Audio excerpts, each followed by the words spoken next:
بسم اللہ الرحمن الرحیم۔ تعلیمات حج کے سلسلے کا دوسرا پروگرام فلسفہ حج۔ اس میں ہم فلسفہ حج کے بارے میں چند نکات کی وضاحت کرنے کی کوشش کریں گے۔ سب سے پہلا اس کا نقطہ ہے فرض۔ جان بوجھ کر یہ فرض یا فریضہ ادا نہ کرنے والا گناہ کبیرہ کا مرتکب ہوگا۔ زندگی میں ایک بار فرض ہے۔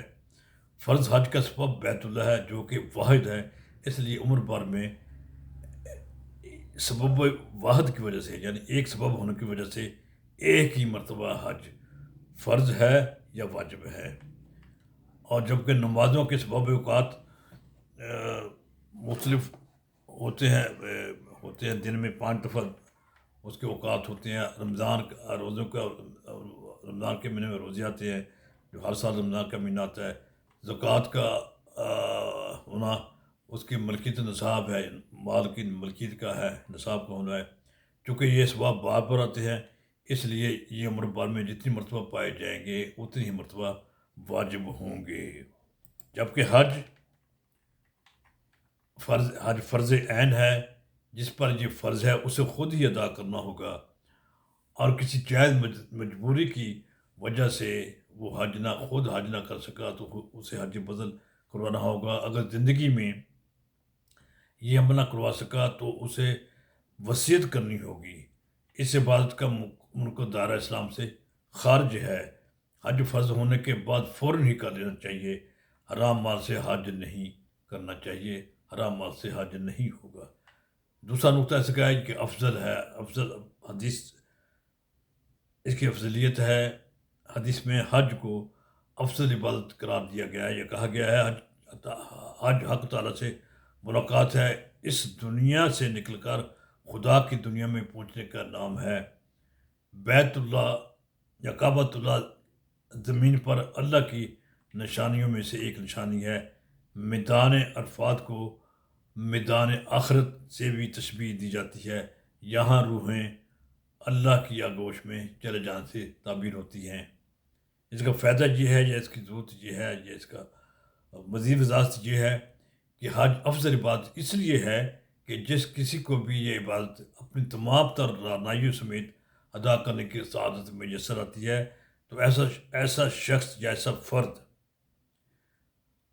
حج کی سعادت ادا کرنے کے بعد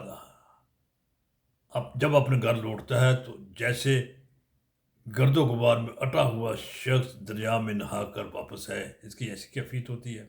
ایک حدیث میں ہے کہ حج انسان کے گناہوں کو ایسا ہی کر دیتا ہے جیسے نوزائیدہ بچہ جو پیدا ہوتا ہے بے گناہ ہوتا ہے، گناہوں سے پاک ہوتا ہے۔ اور تیسرا نقطہ اس کا جامعہ ہے یا جامعیت ہے۔ حج تمام فرض عبادات کا جامعہ ہے، یعنی مجموعہ ہے، اور جہاد اور ہجرت کا مرکہ ہے، یعنی حج میں تمام عبادات پائی جاتی ہیں، اس میں جہاد پایا جاتا ہے، اس میں ہجرت کا بھی پائی جاتی ہے، اس میں مال کو خرچ بھی کرنا ہوتا ہے، جسم و جان کو مشقت میں ڈالنا ہوتا ہے، اللہ کا ذکر بھی ہے، اللہ کے لیے قربانی بھی ہے۔ یہ وہ واحد عبادت ہے جس میں بقیہ باتوں کی روح بھی کسی نہ کسی اعتبار سے شامل ہو گئی ہوتی ہے یا ہو گئی ہے۔ اور ضرورت اہمیت اس کی یہ ہے کہ نماز، روزہ اور زکوٰۃ پر عمل کے ساتھ ساتھ حج میں اسلام کی دوسری اہم تعلیمات جیسے جہاد، ہجرت و قربانی کا عمل موقع میسر آتا ہے۔ یہ واحد عبادت ہے جس میں سب عبادتوں کا پرتو نظر آتا ہے۔ حقیقت یہ ہے کہ حج تمام عبادتوں کا سردار ہے۔ کعبہ کا درجہ دوسری مساجد میں سے ہے، یعنی جو کعبہ کا درجہ دوسری عام مساجد سے بڑھ کر ہے، اور اس لیے جیسے کعبہ کا مرتبہ دوسری مساجد سے بڑھ کر ایسے ہی حج کا بھی درجہ ہے، وہ بھی دوسری باتوں کے آپ اس کو تعین کر سکتے ہیں کہ کیا اس کے مرتبہ ہے حج کا۔ آزمائش ہے، یہ بھی ایک نقطہ ہے۔ فکر و نظر کی آزمائش جسم و جان اور مال کی آزمائش ہے۔ جسم کو گندہ رہنے دینا، جان کو جوکھوں میں ڈالنا، خاص طور پر ان بھائیوں کو جن کے ذرائع آمدن محدود ہوتے ہیں۔ ڈیر و اخراجات آزمائش کے مختلف صورتیں ہی ہوتی ہیں، یہ آزمائش ہے۔ اس کا فائدہ یہ ہے کہ ماضی میں تیز رفتار ذرائع آمد و رفت میسر نہ تھے، ان دنوں مہینوں کی مساوت طے کرنا، مناسک حج ادا کرنا ہوتے تھے، اور آج کے جدید دنیا میں اگرچہ یہ برق رفتار ذرائع آمد و رفت و میسر ہیں میسر، لیکن ان کا حصول ہر کس و نقص کی بات نہیں۔ پہلے حج ہم نے دیکھا ہے کہ 8-10 ہزار میں، 12 ہزار میں، 13 ہزار میں حج ہوتا تھا، اب 13-14 لاکھ سے حج شروع ہوتا ہے اور آگے تک جاتا ہے، یعنی ہر نقص و باس کی بات نہیں ہے، یہ پیسے کا بہت مال بہت خرچ کرنا پڑتا ہے یہ اس لیے آزمائش بھی ہے۔ اور چوتھا اس کا اگلا نقطہ اس کا یہ ہے کہ عزم و ارادے کا امتحان ہے۔ حج عبادت حج سے مکہ مکرمہ پہنچ کر چند مناسک و افعال کی ادائیگی ہی کا نام نہیں ہوتا، بلکہ ان اعمال کو ادا کرنے کے کچھ اصول و ضوابط ہیں، ان کی پاسداری ہی یہ وہ امتحانی مشقیں ہیں جن کو بہتر سے بہتر انداز میں ادا کرنا ہوتا ہے۔ اس کی ضرورت و اہمیت یا فائدہ اس کا یہ ہے کہ اس دور میں جن حج کے لیے ایک جمع غفیر نسانہ وار اعمال و اقوال سر انجام دے رہا ہوتا ہے، اس میں ہر کام کو خوش سلوکی سے کرنا ہی اس امتحان میں سرخ کا باعث ہے۔ یعنی حج کے دوران بہت بھیڑ ہوتی، بہت رش ہوتی ہے، اور حج کے شرعی اعمال کو اس کے شرعی طریقے کے مطابق ادا کرنا، یہ ہی ایک مطلب کہ عزم و ارادہ ہے، امتحان ہے، اور انسان کو اس پر میں اب تیاری کرنی چاہیے۔ کٹھن گزرگاہ ہے ایمان و یقین کی۔ ایمان و یقین کی روشنی میں کسی پس و پیش کا ڈر نہ ہونا یا ڈر نہ آنا، ایمان و یقین کی روشنی میں کسی پس و پیش کا ڈر نہ آنا ناممکن نہیں تو مشکل ضرور ہے، یعنی مشکل تو ہے۔ انسانی ساتھ میں شک و شبہ کا میٹیریل کافی استعمال کیا گیا ہے، ہر بات پر فوراً یقین کرنا اس کی فطرت کے خلاف ہے، اس کے بے شمار مظاہرے ہیں۔ بہرحال اپنا سب کچھ تیاگ کر، اگرچہ تھوڑے سے وقت ہی کے لیے ہی صحیح ہو، ان دیکھی راہوں پر، ان دیکھے حالات کے رحم و کرم پر خود کو ایک دشوار اور راہ پر لے چلنا ہی ایمان و دولت کی پختگی کا اتفاق ہوتا ہے۔ یہ حج کی برکت سے ہے۔ بہت سے اس کا فائدہ یہ ہے کہ بہت سے ایسے بھی ہوتے ہیں جو اس کٹھن گزرگاہ پر چلنے سے بچنے کے لیے بے شمار عذر تراش لیتے ہیں۔ دراصل یہ ایمان کی کمزوری یقین کی عمارت میں شگاف پڑنے والی نشانی کے سوا کچھ نہیں ہوتا۔ اللہ تعالیٰ معاف فرمائے، ہمیں ایمان و یقین کی دولت اور اس کے مطابق عمل کرنے کی توفیق بخشے، آمین یا رب العالمین۔ اے الہ العالمین، ہم سب کو ایمان و یقین کی اس گزرگاہ سے اولین وقت اور استقامت کے ساتھ گزرنے کی ساتھ سے بہبر فرمانا۔ یہ حج جو ہے، اس کے فلسفے میں وحدت و ہم آہنگی پائی جاتی ہے۔ اس کا ضرورت اس کی ہے کہ عالمگیریت اور امت مسلمہ کے ہم آہنگی کا مظہر حج ہے۔ حج کے دنوں میں مکہ مکرمہ میں امت مسلمہ کے افراد کیا مطالب کرتے ہیں، اس عمر کا ہر سال آتا ہوتا ہے۔ ایسے مدینہ منورہ میں بھی حج کے لوگ جاتے ہیں، وہاں پر 8 دن قیام کرتے ہیں۔ تو حج، اس کا فائدہ یہ ہے کہ حج کا ایک ہی خطبہ ہوتا ہے، جس سے امت مسلمہ کی یکجہتی و اتحاد یگانگت کا مکمل مظاہرہ ہوتا ہے۔ ایک ہی وقت میں ایک سے اعمال ایک ہی لباس میں بجا لائے جاتے ہیں، ایک رسول صلی اللہ علیہ وسلم کی پیروکار ایک ہی خدا کے ایک ہی گھر کے گرد دیوانہ وار چکر لگاتے ہیں، ایک ہی بعد میں اس کے پسندیدہ کلمات ادا کرتے ہوئے ایک ہی وقت میں یہ عمل بجا لا کر اپنے اپنے گھروں کو اڑا لیتے ہیں بامراد بسرفراز۔ یہ عبادت کا پیغام حج سے ملتا ہے، اور اس میں حج کے بعد اس کا اگلا نقطہ ہے بندگی، محبت الہی کے اصول کا ذریعہ اور مظہر اور بندگی کا نقطہ کمال۔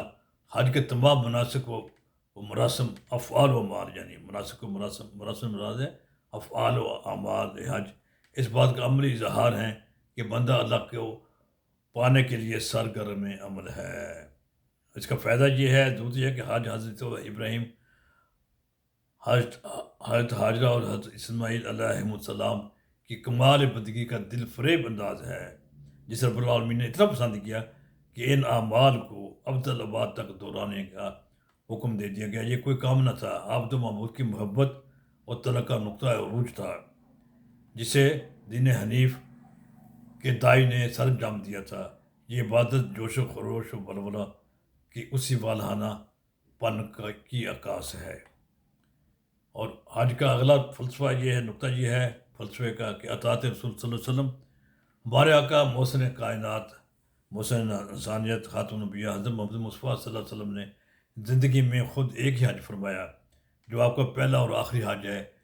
عمرے بھی کیے آپ نے، اپنے حج میں اپنے ساتھیوں کو باشگاف انداز میں مناسب حج سیکھنے کی طرف راغب کیا۔ اس عبادت کے ذریعے ہم مسلمانوں کو اپنے آقا کے نقش قدم پر چلتے ہوئے بہت سی سنتوں پر عمل پیرا ہونے کا موقع ملتا ہے۔ یہ اپنے اپنے نصیب کی بات ہے۔ اس کا ضرورت یہ ہے کہ یہ حج حضور اکرم خاتم الانبیاء صلی اللہ علیہ وسلم، حضرت ابراہیم، حضرت اسماعیل، حضرت حاجر علیہ السلام کی عظیم سنت ہے۔ اس ایک بات کو بجا لانے سے کہ سنتوں پر عمل کا موقع ملتا ہے۔ آپ صلی اللہ علیہ وسلم فرمایا خذوا عنی مناسککم، یعنی مجھ سے مناسک حج یعنی اعمال حج سیکھ لیجیے جائیں۔ باعث برکت حج میں صدقہ و خیرات کے مواقع ملتے ہیں۔